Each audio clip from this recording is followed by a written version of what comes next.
கர்த்தருடைய பரிசுத்த நாமம் மகிமைப்படுவதாக. இந்த காலை வேளையிலும் கூர்மை ஜெபத்திலே கர்த்தருடைய நாமத்தை நாம் மகிமைப்படுத்த கர்த்தர் நம்மை ஒன்றிணைத்து கூட்டின கிருபைக்காக ஆண்டவருக்கு நன்றி செலுத்துகிறேன். நாம் தொடர்ந்து வேதத்திலிருந்து நாம் ஒரு வசனத்தை நாம் சற்று தியானித்து நாம் கடந்து போகலாம். ஆமென். 1 சாமுவேலின் புஸ்தகம் 10ஆம் அதிகாரம் 7ஆம் வசனம். அப்படியே பிரசங்கி 9:11 இந்த 2 வசனங்களையும் எடுத்துக்கொள்ளுங்கள். 1 சாமுவேல் 10:7, பிரசங்கி 9:11. இந்த அடையாளங்கள் உனக்கு நேரிடும் போது சமயத்துக்கு ஏற்றபடி நீ செய், தேவன் உன்னோட இருக்கிறார். இந்த அடையாளங்கள் உனக்கு நேரிடும் போது சமயத்துக்கு ஏற்றபடி நீ செய், தேவன் உன்னோடே இருக்கிறார். இந்த நாளினுடைய காலை தியானத்தினுடைய ஆதாரமாக சமயத்திற்கு ஏற்றபடி செயல்படுகிற ஒரு ஞானம் நம்மளை வேதத்திலே நமக்கு சொல்லப்பட்டிருக்கிறது. அந்த ஞானத்தை குறித்து ஆண்டவர் நம்மோடு பேச போகிறார். பிரசங்கி 9ஆம் அதிகாரம் 11ஆம் வசனம்.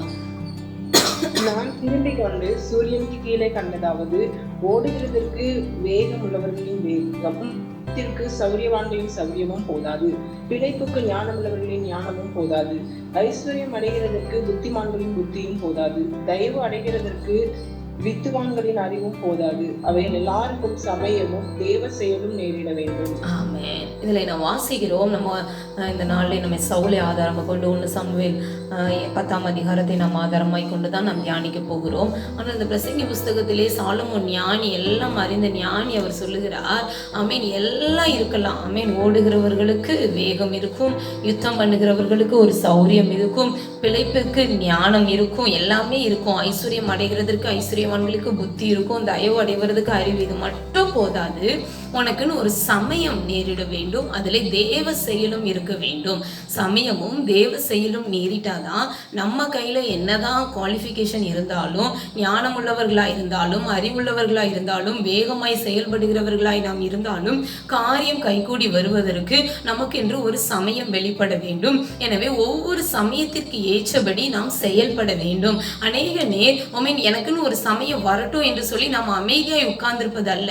இங்கே சவுலுக்கு சாமுவேல் தீர்க்கதரிசி ஆலோசனை சொல்லுகிறார். அடையாளங்கள் வெளிப்படும், அடையாளங்கள் மூலமாய் வார்த்தை உறுதிப்படும், அடையாளங்கள் மூலமாய் நீ பெற்ற அபிஷேகம் எல்லாம் உறுதிப்படும். உடனே நீ பெரிய ஆள் இல்ல, நீ சமயத்திற்கு ஏற்றபடி நீ செய், ஆனால் தேவன் உன்னோடு இருக்கிறார். இந்த காலை வேளையிலே ஆண்டவர் உங்களோடு இந்த வார்த்தையை ஆண்டவர் சொல்லுகிறார். சமயத்திற்கு ஏற்றபடி நாம் செயல்பட வேண்டும். நாம் சவுலுடைய வாழ்க்கையிலிருந்து நாம் தியானிக்க போகிறோம். சவுல் என்றாலே அவனுடைய பின் நாட்களிலே நடந்த தோல்வியை குறித்தே தான் நாம் நிறைய காரியங்களை நாம் பேசி இருக்கிறோம், கேட்டு இருக்கிறோம்.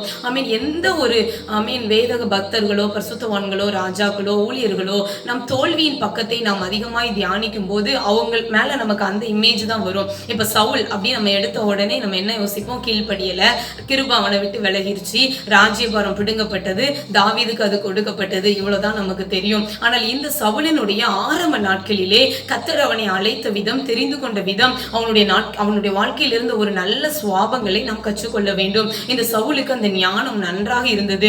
சமயத்திற்கு ஏற்றபடி செயல்படுகிற ஒரு கிருபையை ஆண்டவர் அவனுக்கு கொடுத்திருந்தார். ஆண்டவர் அவனோடு கூட இருந்து அவனை ஆண்டவர் நடத்தினார். அவனுடைய அந்த பக்கத்தை குறித்து நாம் தியானிக்க போகிறோம். தோல்வியான பக்கத்தை அல்ல, சவுலினுடைய ஜெயத்திற்குரிய பக்கத்தை நாம் இந்த காலை வேளையிலே நாம் தியானிக்க போகிறோம். கர்த்தர் நம்மோடு இடைபடுவாராக. நான் ஒரு இன்ட்ரோடக்ஷனாய் சொல்லுகிறேன். இந்த சவுல் யார்? இவர் பென்யமின் கோத்திரத்திலே கீஸ் என்பவருடைய குமாரன். ஒரு முறை இவர்கள் வீட்டில் இருந்த 3 கழுதைகள் காணாமல் போய்விட்டது. இதை தேடி இவன் நாடு நாடாய் கடந்து போகிறான். 3 கழுதைகளை தேடி இவன் நாடுகள் தோறும் கடந்து போகிறான். ஒருவேளை இது நமக்கு ஒருவேளை கேள்வியா இருக்கலாம், ஒரு கழுதையை தேடி இவ்வளவு தூரம் பிரயாணம் பண்ணி போகணுமா, அதுக்கே எவ்வளவு செலவாகும் என்று சொல்லி. ஆனால் இது ஆண்டவருடைய ஒரு தேவ திட்டம். அவனுடைய அலைச்சலுக்கு பின்பாக ஒரு தேவ திட்டம் இருந்தது. இவன் கழுதையை தேடி போனது போல தெரிந்தாலும் ஆண்டவர் அவனை சரியாய் நடத்தினார். அன்பு தேவ பிள்ளைகளே, நம்முடைய அலைச்சல்களுக்கு பின்பாக ஒரு தேவ திட்டம் உண்டு. ஒரு வீணான எந்த ஒரு அலைச்சலும் இல்லை. சமயம் ஆண்டவருடைய காலை காலங்கள். பிரசங்கி 3ஆம் அதிகாரத்தை நீங்கள் வீட்டிலே வாசித்துக் கொள்ளுங்கள். ஆமென். ஒவ்வொன்றிற்கும் ஒரு காலம் உண்டு. அழ ஒரு காலம் உண்டு, நகைக்க ஒரு காலம் உண்டு, யுத்தம் பண்ண ஒரு காலம் உண்டு, சமாதானம் பண்ண ஒரு காலம் உண்டு, கட்ட ஒரு காலம் உண்டு, இடிக்க ஒரு காலம் உண்டு, பகைக்க ஒரு காலம் உண்டு, சிநேகிக்க ஒரு காலம் உண்டு, ஆமென், தைக்க ஒரு காலம் உண்டு, கிழிக்க ஒரு காலம் உண்டு, எல்லாவற்றிற்கும் ஒரு காலம் உண்டு. இந்த சவுல் இப்பொழுது அலைந்து திரிந்து கொண்டிருக்கிறான். இந்த சமயத்திற்கு ஒரு நோக்கம் இருந்தது. ஆண்டவர் அவனை சரியாய் நடத்தி கொண்டு போனார். இப்ப கழுதையவே காணல அப்படின்னு சொன்ன உடனே இவங்க நேரடியா இவனுடைய வேலைக்காரனுடைய ஆலோசனைப்படி சவுல் தீர்க்கதரிசி கிட்ட அவங்க போறாங்க. சவுல் ஞான திருஷ்டிகா சாமுவேல் தீர்க்கதரிசி கிட்ட இவங்க போறாங்க. சாமுவேல் தீர்க்கதரிசி கிட்ட இவங்க போகும்போது ஆமென், அவன் ஒரே வார்த்தையில சொல்லிட்டாரு, ஆமென், கழுதை எல்லாம் அகப்பட்டு ஆயிடுச்சு, நீ எதை தேடி வந்தியோ அது உனக்கு கிடைத்துட்டு இப்போ ஆண்டவர் உன் மேல மிகப்பெரிய நோக்கத்தை வைத்திருக்கிறார், சமஸ்த இஸ்ரவேலுக்கும் ராஜாவா இருக்கும்படி கர்த்தர் உன்னை தெரிந்து கொண்டிருக்கிறார் என்று சொல்லி அந்த இடத்திலே அவன் குப்பியை எடுத்து, தைல குப்பியை எடுத்து சாமீன் கழுதையை தேடி அலைந்து கொண்டிருந்த அந்த சவுலினுடைய அலைச்சல்ல ஆமீன் ஆண்டவருடைய மிகப்பெரிய ஒரு தேவ திட்டம் வெளிப்பட்டது. ஆமீன். இந்த 10ஆம் அதிகாரம் முதல் வசனத்திலே நாம் வாசிக்கிறோம், சுதந்திரத்தின் மேல் தலைவனாக ஆண்டவர் அபிஷேகம் பண்ணினார். தம்முடைய சுதந்திரமாகிய இஸ்ரவேல் ஜனங்களின் மேலே அபிஷேகம் பண்ணப்பட்ட முதல் ராஜா சவுல். ஒரு மேன்மைக்குரிய ராஜா, ஒரு பெருமைக்குரிய ஒரு ராஜா. ஆமீன். ராஜாக்களிலேயே முதல் ராஜா இந்த சவுல். ஆமீன். இதனுடைய பேக்ரவுண்டை நம்ம சொன்னோம் பாருங்க. ஆமீன். அவனுடைய அலைச்சலுக்கு பின்பாக ஆண்டவர் உன்னை ராஜாவாக அபிஷேகம் பண்ணினார். ஆமீன். அபிஷேகம் பண்ணிட்டு ஒரு சில அடையாளங்களை சாமுவேல் சொல்லுகிறார். ஆமீன். உனக்கு சிலர் அப்பங்களை கொடுப்பார்கள். ஆமீன். சிலர் உனக்கு ஆமீன் திராட்சரசம் உள்ள ஒரு துருத்தியை கொடுப்பார்கள். ஆமீன். நீ அதையெல்லாம் நீ செய்து நீ கடந்து போகணும். ஆமீன். இப்படிப்பட்ட ஒரு அடையாளங்கள் நேரிடும். அங்கே வரும்போது நீ தீர்க்கதரிசிகளோட கூட்டம் உனக்கு எதிராக வரும். இந்த அடையாளங்கள்லாம் நேரிடும். ஆனா நீ என்ன செய்யணும், ஒரு சமயத்திற்கு ஏற்றபடி நீ செயல்படணும் என்று ஆண்டவர் சொன்னார். அவன் சமயத்திற்கு ஏற்றபடி என்னென்ன காரியங்களை ஆண்டவர் செய்தான் என்று சொல்லி நாம் சுருக்கமாய் தியானிக்க போகிறோம். நீங்க இப்ப மனதில் வைத்துக்கோங்க, ராஜ்ய பாரத்துக்கான அபிஷேகம் அவனுக்கு கிடைத்தாயிடுச்சு, அழைப்பு கிடைத்தாயிருச்சு, ஆண்டவரோட செலக்ஷன் லிஸ்ட்ல பேர் எழுதியாச்சு, மிகப்பெரிய ஒரு நோக்கத்திற்காக சவுலை ஆண்டவர் வேறு பிரித்தாச்சு. அந்த அழைப்பை தீர்க்கதரிசியின் மூலமாய் ஆண்டவர் உறுதிப்படுத்திட்டாரு.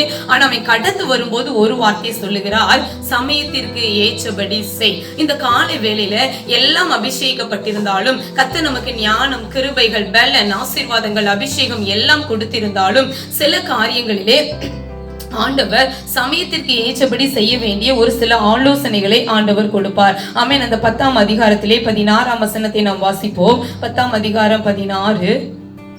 சவுல் தன் சிறிய தகப்பனை பார்த்து, கழுதைகள் அகப்பட்டது என்று எங்களுக்கு தீர்மானமாய் சொன்னார் என்றான். ஆனாலும் ராஜ்யபாரத்தை பற்றி சாமுவேல் சொன்னதை அவனுக்கு அறிவிக்கவில்லை. ஆமென். முதலாவது இந்த சவுலினுடைய ஒரு மிகப்பெரிய ஒரு குணம், ஒரு கவர்ந்த குணம் என்ன அப்படின்னா, ஆமென், அவன் வெளியே வருகிறான். ஆமென். இப்பொழுது அவனுடைய சிறிய தகப்பன் சித்தப்பா கேட்கிறார், எங்கப்பா போனீங்க இவ்வளவு நாளான்னு சொல்லும் போது இவன் அந்த சாமுவேலை மீட் பண்ண அந்த காரியத்தை சொல்லுகிறான். நாங்கள் இந்த தீர்க்கதரிசியை நாங்கள் பார்த்தோம். அப்போ அவர் என்ன சொன்னார், அவன் ஞான திருஷ்டிக்காரனே என்று சொன்ன போது அவன் சொல்லுகிறான், கழுதைகள் அகப்பட்டதை மாத்திர சொல்லுகிறான், ராஜ்ய பாரத்தை குறித்து அவன் சொல்லவில்லை. என்னை ராஜாவாக அபிஷேகம் பண்ணியிருக்கிறார் என்று அவன் சொல்லவில்லை. ஆமென். அந்த வார்த்தையை தனக்குள்ளாய் மறைத்து கொண்டான். இது எதை காட்டுகிறது, சாமுவேலே வந்து பகிங்கரமாய் அதை அறிவிக்கிற வரைக்கும் இவனுடைய மேன்மையை குறித்து, இவன் தலையில் இருக்கிற அபிஷேகத்தை குறித்து இவன் சொல்லவில்லை. ஆண்டவர் உங்க மேல வச்சிருக்கிற கிருபைகள் அது வெளியே வருகிற நாள் வரைக்கும் நீங்கள் சமயத்திற்கு ஏற்றபடி செய்ய வேண்டும். நீங்கள் அமைதியாய் இருக்க வேண்டும். ஆமென். ஆண்டவர் நம்மை அமைதியாய் வைக்க ஒரு காலம் உண்டு. ஆமென். இவன் யாருக்கிட்டையும் எதையும் சொல்லல. ஆமென். நீதிமொழிகள் புஸ்தகத்திலே வாசிக்கிறோம், ஆமென், கர்த்தரால் புகழப்படுகிறவனே உத்தமன், தன்னை தானே புகழுகிறவன் உத்தமன் அல்ல. ஆண்டவர் நம்மளை மேன்மையா தான் வைத்திருக்கிறார். உண்மை. ஆண்டவர் யாருக்கும் கொடுக்காத ஒரு சில ஸ்பெஷல் குவாலிட்டி ஆண்டவர் நமக்கு கொடுத்திருக்கிறார். ஆனால் நாமே நமக்கு ஒரு அட்வர்டைஸ்மெண்ட் நம்ம போட்டுக்க கூடாது. ஆண்டவரை நம்மை வெளியே கொண்டு வருவார். யார் மூலமாவது ஆண்டவர் நம்மை பயன்படுத்துவார். யார் மூலமாவது நமக்குள்ள இருக்கிற கிருபைகள் வெளிப்படுகிற ஒரு காலத்தை ஆண்டவர் உங்களுக்கு வைத்திருக்கிறார். சமயத்திற்கு ஏற்றபடி செய்யுங்க. ஆமென். குடும்பத்துல எல்லா நன்மையான காரியங்களையும் வெளியே சொல்லாதீங்க. ஆமென். நண்பர்களிடத்துல எல்லா ரகசியங்களையும் பரிந்து போடாதீங்க. ஆமென். பாபிலோன் ராஜாவாகிய நேபுகாத்நேச்சார் எசேக்கியா ராஜாவினுடைய அரண்மனைக்கு வந்தான். இவன் அரண்மனையில் இருந்த எல்லாவற்றையும் அவனுக்கு திறந்து காட்டினான். ஆமென். எல்லா பனிமுட்டுகள், பொன், வெள்ளி பாத்திரங்கள், கர்த்தருடைய ஆலயத்திலிருந்து எல்லா காரியங்களையும் ஆமென் நேபுகாத்நேச்சார் ஒரு நல்லவன் மாதிரி வந்தவனே அவனுக்கு ஓபன் பண்ணி காட்டினான். அப்ப ஆண்டவர் சொன்னார், நீ தேவையில்லாம அவனிடத்துல சொல்லக்கூடாத சில ரகசியங்களை நீ சொன்னதினாலே ஒரு காலத்திலே உன்னுடைய பிள்ளைகளுடைய காலத்திலே இந்த அரண்மனை பனிமுட்டுகள் எல்லாம் பாபிலோனுக்கு கொண்டு போகப்படும். அவன் எதை பார்த்தானோ அதை அவன் திருடிடுவான் என்று ஆண்டவர் சொன்னார். அன்பு தேவ பிள்ளைகளே, நாம் சில காரியங்களை உள்ளத்துக்குள்ளே மறைக்கிற ஒரு திராணி இருக்க வேண்டும். எல்லாத்தையும் சொல்லுகிறதல்ல. மரியாள் இயேசுவை குறித்து சொல்லப்பட்ட சங்கதிகளை இருதயத்தில் வைத்துக் கொண்டாள். இருதயத்தில் வைத்துக் கொண்டு சிந்தனை பண்ணினாள். அன்பு தேவ பிள்ளைகளே, முக்கியமா எதிரிக்கு தெரியக்கூடாது, சாத்தானுக்கு தெரியக்கூடாது. சாத்தான் சில திட்டங்களை அவன் அறியும்படியாய் சுத்துவான். நீங்கள் உபவாசம் இருப்பதோ, நீங்கள் ஜெபிக்க ஆயத்தமாவதோ, அல்லது நீங்கள் ஊழியத்திற்காய் கடந்து போவதை குறித்தோ ரொம்ப நீங்க பிரபலப்படுத்தாதீங்க. பிரபலப்படுத்துவீர்களானால் அந்த செயல்ல சில தோல்விகளை நாம் சந்திக்க வேண்டும். ஆண்டவர் அதனால தான் சொல்லுகிறார், உன்னுடைய உபவாசத்தை வெளியே சொல்லாதே, உன்னுடைய ஜெப வாழ்க்கை குறித்து வெளியே ரொம்ப சொல்லாதே. எதிரி கேட்கும்படியாய் சொல்லாதே. சில விஷயங்களை நாம் அந்நிய பாஷையில ஜெபிக்கணும். பிசாசு அந்நிய பாஷை புரியாது. பிசாசுக்கு நம்முடைய சிந்தனை ரீட் பண்ண தெரியாது. நீங்க வாயை திறந்து சொல்லுகிற வார்த்தைகளை அவன் பிடுங்குவான். சில நேரங்கள்ல நன்மையான காரியங்களை கூட நீங்க நிறைய சொன்னதுனால அந்த காரியம் ஸ்டாப் ஆகிக்கிறதை நீங்கள் இன்றைக்கு ஆவியில உணர்கிறீர்களா? இந்த சவுல் ராஜா அமைதியா இருந்தான். எதை சொல்லணுமோ அதை மட்டும் சொன்னா, ஒரு பகுதியை மறைச்சுக்கிட்டான். கழுதைகள் கிடைத்ததை சொல்லிட்டான், குடும்பத்துல மறைக்கல. இதை மறைத்திட்டான். நம்ம எதையுமே மறைக்க கூடாது. ஒளிவு மறைவு இல்லாமல் வாழ வேண்டும் என்பது உண்மைதான். ஆனால் சில ஆவிக்குரிய காரியங்களை நாம் இருதயத்துக்குள்ளே அடக்கி கொள்ளணும். அது நிச்சயமாய் வெளியே வரும், எல்லாருக்கும் தெரியதான் போகுது. ஆனால் ஆண்டவர் சமயத்திற்கு ஏற்றபடி செய்ய உங்களை ஆண்டவர் இந்த நாளிலே ஒரு ஆலோசனை கொடுக்கிறார். இந்த காரியத்துல அப்படியே இல்ல, சாமுவேல் கிளம்பி சவுல் குடும்பம் இருக்கிற, சவுளுடைய ஜனங்கள் இருக்கிற அதே கிபியாவுக்கு வந்து சாமுவேல் அவனை இன்ட்ரோடியூஸ் பண்ணுகிறான். பாருங்க 24 வசனத்திலே, கர்த்தர் தெரிந்து கொண்டவர்களை பாருங்கள், சமஸ்த ஜனங்களுக்குள்ளும் அவனுக்கு சமானமானவன் இல்லை என்றான். உடனே ஜனங்கள் ஆர்ப்பரித்து ராஜா வாழ்க என்றார்கள். நாம தான் சொல்லணும் இல்ல, ஆண்டவர் சொல்ல வைப்பார், ஆண்டவர் புகழ வைப்பார், ஆண்டவர் மேன்மைப்படுத்துவார், ஆண்டவர் கனப்படுத்துவார். அபிஷேகம் ஒரு நாளும் வெளியே போகாது, கிருபை ஒரு நாளும் மாறாது, அழைப்பு ஒரு நாளும் மாறாது. பதட்டப்படாதீங்க, அவசரப்படாதீங்க. சமயத்திற்கு ஏற்றபடி நீங்களும் நானும் செய்ய ஆண்டவர் நமக்கு ஆலோசனை கொடுக்கிறார். இரண்டாவது, இந்த சவுளுடைய வாழ்க்கையிலே ரொம்ப ஒரு நல்ல ஒரு குணாதிசயம். 22 வசனம் வாசிப்போம். அவன் இனி இங்கே வருவானா என்று அவர்கள் திரும்ப கர்த்தரிடத்தில் விசாரித்த போது, இதோ அவன் தளவாடங்கள் இருக்கிற இடத்திலே ஒளித்து கொண்டிருக்கிறான் என்று கர்த்தர் சொன்னார். இப்ப சாமுவேல் தீர்க்கதரிசி வந்துட்டாரு. ராஜாவை அபிஷேகம் பண்ணவங்கள ஆண்டவர் செலக்ட் பண்ணிட்டாருப்பா. உங்க கண்ணெதிரே நான் சீட்டு போட்டு அதை நான் காட்டுறேன்னு சொல்லி கோத்திரங்களுக்கு எல்லாம் சீட்டு போடுறாங்க. பென்யமீன் கோத்திரம் வருகிறது. பென்யமீன் கோத்திரத்தில் இருக்கிற குடும்பங்களுக்கு எல்லாம் சீட்டு போடும்போது கீஸ் குடும்பம் வருது. அந்த குடும்பத்துல சவுல் மேல சீட்டு விழுந்தது. இப்ப சவுல் தான் ராஜா. இப்ப சவுலை இன்ட்ரோடியூஸ் பண்ணணும். இந்த சவுலை தேடி பார்த்தா அவனை காணோம். தளவாடங்கள் இருக்கிற இடத்திலே இவன் போய் என்ன செஞ்சிட்டாராம்? ஒளித்து கொண்டார். இப்ப ஆண்டவர்கிட்ட விசாரிக்கிறாங்க, அபிஷேகம் பச்சப்பட்டவனை காணுமே. ஆண்டவர் அதையும் சொல்லுகிறார், நீ போய் தேடிப்பார், அவன் தளவாடங்கள் இருக்கிற இடத்திலே ஒளித்து கொண்டிருக்கிறான். ராஜாவை அபிஷேகம் பச்ச பிறகு தன்னுடைய செய்திகளையும் மறைத்து கொண்டான், தன்னையும் அவன் மறைத்து கொண்டான். ஆண்டவர் குறித்த காலம் வருகிற வரைக்கும், ஆண்டவர் வெளியே கொண்டு வருகிற காலம் வரைக்கும் இந்த சவுல் தீர்க்கதரிசி சவுல் ராஜா ஒளித்து கொண்டிருந்தான். போய் மாட்டிக்க கூடாது என்று சொல்லி ஒளித்து கொண்டிருந்தான். அவனுக்கு அந்த மேன்மையை குறித்து, அந்த அபிஷேகத்தை குறித்து ரொம்ப ஓகோன்னு அவனுக்கு தெரியல. சாமுவேல் அங்கிருந்து தேடி அழைத்து கொண்டு வந்து ஜனங்கள் மத்தியில இன்ட்ரோடியூஸ் பண்ணுகிறார். கர்த்தர் தெரிந்து கொண்டவனை பாருங்கள், சகல ஜனங்களுக்குள்ளும் இவனுக்கு சமானமானவன் ஒருவனும் இல்லை. அவன் பராக்கிரமம் உள்ளவன், அவன் நல்ல உயரம் உள்ளவன். சவுலை சாமுவேல் இன்ட்ரோடியூஸ் பண்ணுகிறான். இந்த ஒளித்து கொள்ளுகிற அனுபவம் நமக்கு தேவை. சமயத்திற்கு ஏற்றபடி செய். சில நேரங்களே உங்களை ஆண்டவர் காண்பிக்க சொல்லுவார், சில நேரங்களே ஒளித்துக் கொள்ள சொல்லுவார். எலியா ஒரு மிகப்பெரிய தேவ மனிதன், தேவனுடைய சமூகத்திலே நிற்கிறவன், ஆண்டவருடைய வார்த்தையை அதிகாரத்தோடு அறிவிக்கிறவன். அவனை பார்த்து ஆண்டவர் சொன்னார், கேரி தாச்சங்கண்டரிலே போய் ஒளித்துக் கொண்டிரு. சாரி பார்த்து விதவையின் வீட்டுல போய் அமைதியா கொடுக்கிற அப்பத்தையும் எண்ணெயும் சாப்பிட்டுட்டு அமைதியா உட்கார்ந்துரு. அடுத்து ஒரு நாள் சொல்லுகிறார், இப்போ போ, ஆகாப்புக்கு உன்னை காண்பி, இப்போ போ, அக்கினியால் உத்தரவு அருளுகிற தெய்வத்தை நீ நிரூபி. ஒவ்வொன்றிற்கும் ஒரு காலம் உண்டு, ஒவ்வொன்றிற்கும் ஒரு சமயம் உண்டு. சோர்ந்து போகாதீங்க.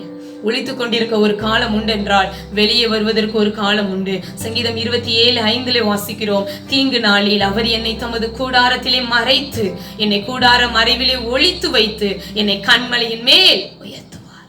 ஒளித்து வைக்கப்பட்டிருக்க நீங்கள், காலம் முழுவதும் ஒளித்து வைக்கப்பட்டிருக்க அல்ல, நீங்களும் நானும் கண்மலையின் மேலே சபை நிற்கிற ஒரு நாள், கண்மலையின் மேலே தேவ பிள்ளைகள் பிரகாசிக்கிற ஒரு நாள், மலை மேல் உள்ள பட்டணமாய் யாருக்கும் மறைக்கப்படாதபடி வெளிச்சம் கொடுக்கிற ஒரு நாள் வருகிறது. ஆனால் சமயத்திற்கு ஏற்றபடி செய்யுங்க. இந்த நாட்களிலே ஒளித்துக் கொள்ள ஆண்டவர் செய்திருக்கிறார் என்றால் நாம் நம்மை ஒளித்துக் கொள்வோம். அமைதியாய் மறைவிடங்கள்ல இருந்து ஆண்டவருடைய நாமத்தை நாம் மகிமைப்படுத்தி கொண்டிருக்கிறோம்.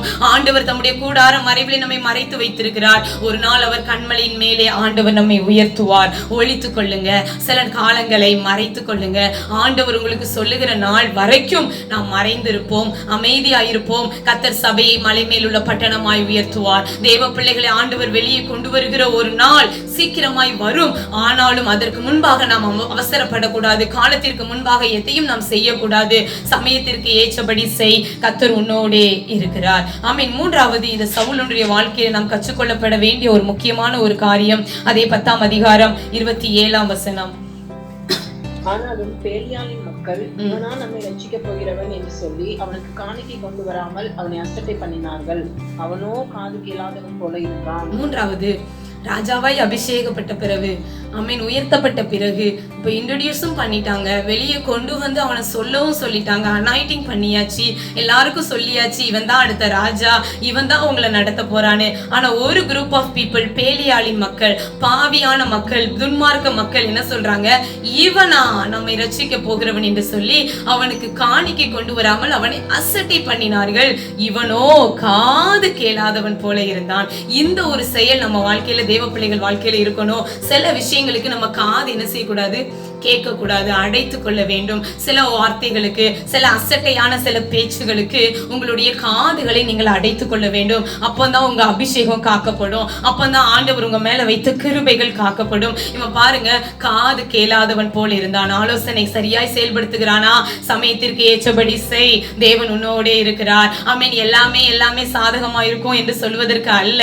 சில நாட்கள் உங்களுக்குள்ள இருக்கிற அபிஷேகத்தை புரிந்து கொள்ளாத சில நாட்கள், உங்கள் மேல இருக்கிற சில கிருபைகளை மனிதர்கள் அங்கீகரிக்காத ஒரு நாட்கள், அதற்கு மாறாய் உங்களை குறை சொல்லுகிற ஒரு நாட்கள். இந்த சமுதாயமே வேதத்திலே ஆண்டவர் சொல்லியிருக்கிறார். லூக்கா 7ஆம் அதிகாரம் 32-34 குறித்துக் கொள்ளுங்கள். இந்த சந்ததியை நான் யாருக்கு ஒப்பிடுவேன்? இது குறை சொல்லுகிற ஒரு சந்ததி. யோவான் ஸ்நானகன் புசிக்காதவனாய் வந்தான், அவனையும் பிசாசு என்று சொன்னார்கள். இயேசு ராஜா எல்லாத்தையும் புசித்தார், எல்லார் வீட்லயும் அவர் சாப்பிட்டார், அவரையும் பார்த்து போஜன பிரியன் என்று சொன்னார்கள். ஆமென். இதையெல்லாம் காது கொடுத்து கேட்டுட்டு எல்லாத்துக்கும் நம்ம எக்ஸ்பிளனேஷன் கொடுத்துட்டு இருந்தோம் அப்படின்னா நம்ம அபிஷேகத்தை நம்ம இழந்துடுவோம். ஆண்டவர் நம்ம மேல வைத்த நோக்கத்தை நாம் இழந்துடுவோம். சமயத்திற்கு ஏற்றபடி செய்யுங்க.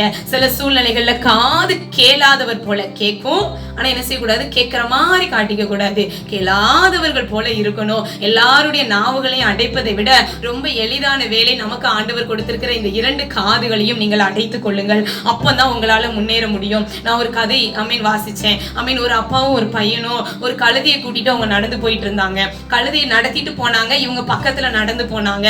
பார்த்துட்டு இருந்த ஒரு 4-5 பேர் சொன்னாங்க, கழுதை சும்மாதானப்பா போகுது, யாராவது ஒருத்தர் கழுதையில ஏறி போக கூடாதா? அறிவே இல்லப்பா, கழுதையும் சும்மா ஓட்டிட்டு இவங்களும் நடந்து போறாங்க. ஆனா இப்போ அப்பா யோசிச்சாரு, சின்ன பையனை எடுத்து, மகனை எடுத்து கழுதையின் மேல வைத்தார். இவர் நடந்து போனார். அடுத்த தெருவுல பார்த்த 2 பேர் சொன்னாங்க, முதிர் வயதா இருக்கிற அப்பாவை நடக்க விட்டுட்டு பையன் கழுதை மேல ஏறி போறான் பாரு, கொஞ்சம் கூட மனசாட்சியே இல்லை என்று சொன்னார்கள். அப்பா காதுல அது விழுந்தது. அதை கேட்டார். உடனே பையனை இறக்கி விட்டுட்டாரு. இவர் என்ன செஞ்சிட்டாரு, கழுதை மேல ஏறி கொண்டார். அடுத்த ஒரு தெருவுல இவரை பார்த்த ஒரு சிலர் சொன்னாங்க, அறிவே இல்ல, சின்ன பையனை நடக்க விட்டுட்டு இந்த ஆளு கழுதை மேல ஏறி போறாரு பாரு என்று சொன்னார்கள். இது அவருடைய காதுல விழுந்தது. இத காதுல விழுந்தோடனே பையனை இறக்கி, ஆமென், 2 பேரும் சேர்ந்து என்ன செஞ்சிட்டாங்க, கழுதை மேல ஏறிட்டாங்க.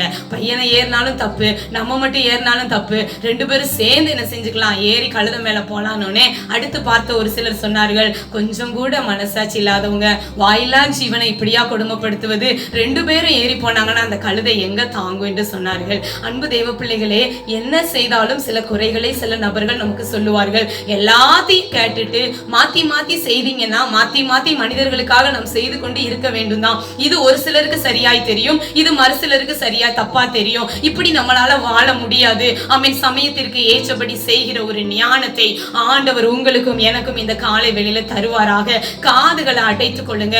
இந்த காது ரொம்ப டேஞ்சரான ஒரு ஒரு விஷயம், காது கேட்கும் போது வாய் பேசும். காதுக்கும் வாய்க்கும் எப்பவுமே சம்மதம். நம்மளுடைய யூடியூப் சேனல்ல காது வாய் ஜாக்கிரதை என்று ஒரு செய்தி இருக்கிறது. காது நெகட்டிவான தாட்ஸை பேச பேச வாய் அவிசுவாசமான வார்த்தைகளை பேசும். காது பயமுறுத்துகிற வார்த்தைகளை கேட்க கேட்க வாய் முறுமுறுப்பான வார்த்தைகளை பேசும். இந்த காதை நீங்கள் அடைத்துக் கொண்டாதான் மற்ற உறுப்புகளை நீங்கள் காத்துக்கொள்ள வேண்டும். வாயை காத்துக்கொள்ள வேண்டும் என்பது ரொம்ப முக்கியம். இந்த வாய்க்கு முன்னாடி காதை காத்துக்கொள்ள வேண்டும் என்பது ரொம்ப முக்கியம். தெய்வ செய்திகளுக்காக, ஆண்டவருடைய வார்த்தைகளுக்காக உங்கள் காதுகளை திறந்து கொடுங்க. எதிர்மறையான பேச்சுக்கள், எதிர்மறையான எண்ணங்கள், அசட்டையான வார்த்தைகளுக்கு நீங்களே உங்கள் காதுகளை அடைத்துக் கொள்ளுங்க. யார் நாவையும் நீங்கள் அடைக்க வேண்டாம். காது கேளாதவர் போல, கண்டும் காணாதவர்கள் போல வாழ கற்றுக்கொள்ளுங்கள். உங்களுக்குள்ள இருக்கிற அபிஷேகம் காக்கப்படும். அவனோ காது கேளாதவன் போல இருந்தான். சமயத்திற்கு ஏற்றபடி செய்யுங்கள். கர்த்தர் உங்களை ஆசீர்வதிப்பார். கடைசியாய் இந்த சவுலுடைய வாழ்க்கையில நான் கற்றுக்கொண்ட ஒரு வசனம் 11ஆம் அதிகாரம் 5ஆம் வசனம். 1 சாமுவேல் 11:5. இதோ சவுல் மாடுகளின் பின்னாலே வயலில் இருந்து ஜனங்கள் அழுகிற முகாந்திரம் என்ன என்று கேட்டான். யாபேசின் மனுஷர் சொல்லிய செய்திகளை அவனுக்கு தெரிவித்தார்கள். இப்ப எங்க இருந்து வந்தானா? மாடுகளின் பின்னே வயலில் இருந்து வந்தான். வழக்கமான வேலைகளை வழக்கமா செஞ்சிட்டு இருக்கிறாரு சவுல். அபிஷேகம் பண்ணப்பட்டான், ராஜாவா மாறிட்டான், எல்லாரும் முன்னாடியும் அறிமுகப்படுத்தியாச்சு. இவனுக்கென்று ஒரு கூட்டம் சேர்ந்து விட்டது. எதிர்ப்பான ஒரு கூட்டம் இருந்தாலும் ஆதரவான ஒரு கூட்டம் இருக்கிறது. ஆனால் இந்த சவுல் தன்னுடைய வேலைகளை சமயம் நேரிடுகிற நாள் வரைக்கும் தன்னுடைய வழக்கமான வேலைகளை அவன் தொடர்ந்து செய்கிறான். வயலுக்கு போவது, மாடுகளை ஓட்டுவது இவனுடைய வழக்கமான வேலை. அந்த வேலைகளை இவன் தொடர்ந்து செய்யும் போது இவனுடைய முதல் யுத்தத்திற்கான வாய்ப்பு வருகிறது. இங்கதான் முதல் யுத்தத்திற்கான வாய்ப்பு. யாபேசின் குடிகளுக்கு விரோதமாய் அம்மோனிய ராஜா பயமுறுத்துகிறார். அவனை யுத்தம் பண்ணி ஜெயிப்பேன் என்று சொல்லி இப்போ யாபேசரை சேர்ந்த ஜனங்கள் சவுல் இடத்துல உதவி கேட்டு வருகிறார்கள். சவுல் எல்லா இஸ்ரவேல் ஜனங்களையும் கூட்டிக் கொண்டு போய் யாபேசின் குடிகளை அம்மோனியரின் கையிலிருந்து ரட்சித்தார். அன்றைக்கு அவர்களுடைய ராஜ்ய பாரம் ஸ்திரப்பட்டது. 14ஆம் வசனத்திலே வாசிக்கிறோம், நாம் கில்காலுக்கு போய் அங்கே ராஜ்ய பாரத்தை ஸ்திரப்படுத்துவோம் வாருங்கள். ஆண்டவர் உங்களை ஸ்திரப்படுத்துகிற நாள் வரைக்கும் உங்களுக்கு என்ன தெரியுமோ, என்ன செய்து கொண்டிருக்கிறீங்களோ அதை தொடர்ந்து செய்யுங்க. உங்க வழக்கமான வேலைய, உங்களுடைய கவலையோ, உங்களுடைய தாமதமோ, ஆண்டவருடைய வாக்குத்தத்தத்தின் டிலேயோ நம்ம வழக்கமா செய்கிற வேலையை பாதிக்கவே கூடாது. பிசாசு இதுல நிறைய பெண்டிங்க கொடுப்பான். வழக்கமா செய்ய வேண்டிய சில வேலைகளை தடுக்க செய்வான். குடும்பத்துல ஒரு பிரச்சனை அப்படின்னு ஏதோ ஒரு பாரம் அப்படின்னு சமையல் பண்ணாம, சாப்பிடாம, ஜெபிக்காம, வேதம் வாசிக்காம, ஆராதனைக்கு போகாம, அல்லது உலக பிரகாரமாய் நமக்கு இருக்கிற சில வேலைகளை முழு மனதோடு செய்யக்கூடாதபடிக்கு சில தடைகள் வரும். கர்த்தர் இந்த காலை வேளையில சொல்லுகிறார், சமயத்திற்கு ஏற்றபடி செய். ஆண்டவர் உன்னை அழைக்கும் போது நீங்க ஆண்டவருடைய சமூகத்துல தான் இருக்கணும்னு அவசியம் இல்லை. அப்படியே ஒப்பு கொடுக்கப்பட்டு எனக்கு ஊழிய அழைப்பு வருகிற வரைக்கும், ஊழிய வாய்ப்பு வரைக்கும் நான் அமைதியா கையை கட்டிட்டு இருக்கணும்னு அவசியம் இல்லை. ஆண்டவர் என் மேல வச்சிருக்கிற நோக்கம் நிறைவேறுகிற நாள் வரைக்கும் நாங்க நோக்கத்திற்காக காத்திருப்பேன் அப்படின்னா காத்திருக்கணும். அது சும்மா இல்ல. நீங்கள் வேதத்துல எத்தனை பேரை வேணா வாசித்துக்கோங்க. கிதியோனை எடுத்துக்கொள்ளுங்க. அவன் வழக்கமான வேலையை அவன் செய்து கொண்டிருக்கும் போது கர்த்தர் அவனை பிடித்து பெரிய காரியத்துக்காய் எடுத்தார். ரூத் தற்செயலாய் போவாசினுடைய வயல்ல போய் கதிர் பொறுக்கி கொண்டிருந்தாள். தற்செயலாய் தாவீது ஆடுகளை மேய்த்து கொண்டிருந்தான். அவங்கவுங்க வேலையை அவங்கவுங்க செய்துட்டு இருக்கும் போது எலிசா 12ஆம் ஏர்பூட்டி உழுது கொண்டிருந்தான். வழக்கமான வேலைகளை தொடர்ந்து அவங்க செய்துட்டு இருந்தாங்க. அது ஆண்டவருக்கு விருப்பமா இருந்தது. ஆண்டவருக்கு அது ரொம்ப பிரியமா இருந்தது. என்ன நடந்தாலும் என்ன இருந்தாலும் என்னுடைய வேலைகள், ஆண்டவர் என்னை நம்பி இப்ப கொடுத்திருக்கிற பொறுப்பு, என்னை நம்பி உலக பிரகாரமாய் கொடுத்திருக்கிற பொறுப்பு, குடும்பத்தில் என்னை நம்பி கொடுத்திருக்கிற பொறுப்பு, குடும்பத்தில் ஆண்டவர் எனக்கு கொடுத்திருக்கிற பிள்ளைகள், இந்த வழக்கமான வேலைகளை நீங்கள் தொடர்ந்து செய்யணும். இந்த வேலைகளை எக்காரணம் கொண்டும் ஆண்டவர் உங்களுக்கு கொடுத்திருக்கிற அபிஷேகம் பாதிக்க கூடாது. என்னை ரொம்ப கவர்ந்திருக்கிற Pramila Jayaraj aunty silver jubilee age செஷனுடைய பாஸ்டர்மா அவங்க சொல்லுவாங்க, அவங்களை பார்த்து ஒரு சிலர் கேட்பாங்களாம், உங்களுக்கு என்னம்மா நீங்க வீட்டுல பாத்திரம் கழுவுறீங்களா, துணி துவைக்கிறீங்களா, நீங்க ஸ்டேஜ்ல ஏறி நல்லா பிரசங்கம் பண்றீங்க, உங்களை பார்த்தா எங்களுக்கு பொறாமையா இருக்கு என்று சில பெண்கள் கேட்பாங்களாம். அவங்க அதுக்கு ஒரு பதில் சொல்லி இருக்கிறாங்க, அதை செய்யாம நாங்க என்ன செய்ய முடியாது, வர முடியாது. அதை செய்யாம நாங்க பிரசங்கிக்க முடியாது.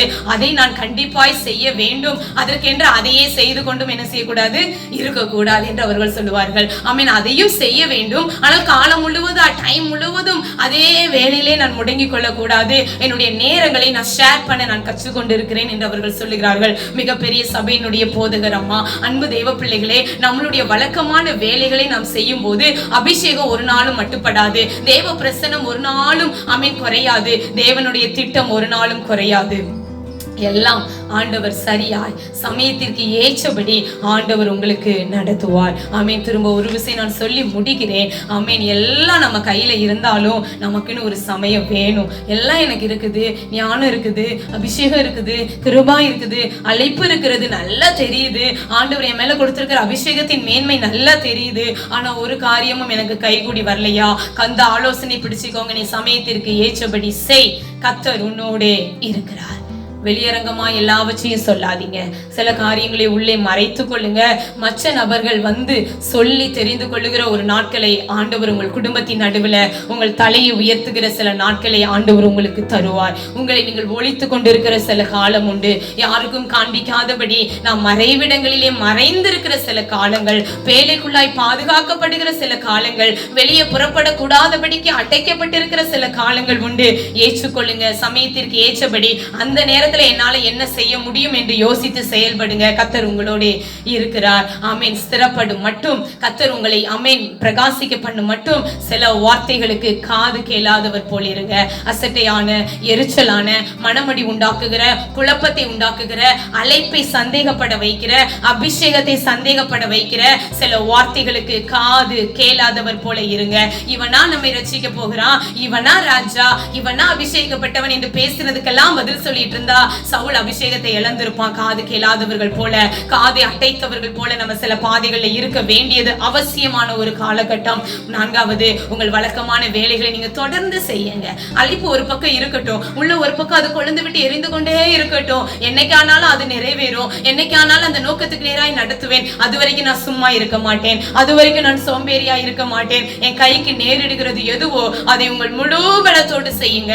கொஞ்சத்துல உண்மையா இருக்கிறவனை அநேகத்திலே அதிகாரியாய் மாற்றுகிற தேவன். வழக்கமான வேலைகளை, உங்க கைக்கு நேரா வருகிற வேலைகளை எதையும் அள்ள தட்டாதீங்க.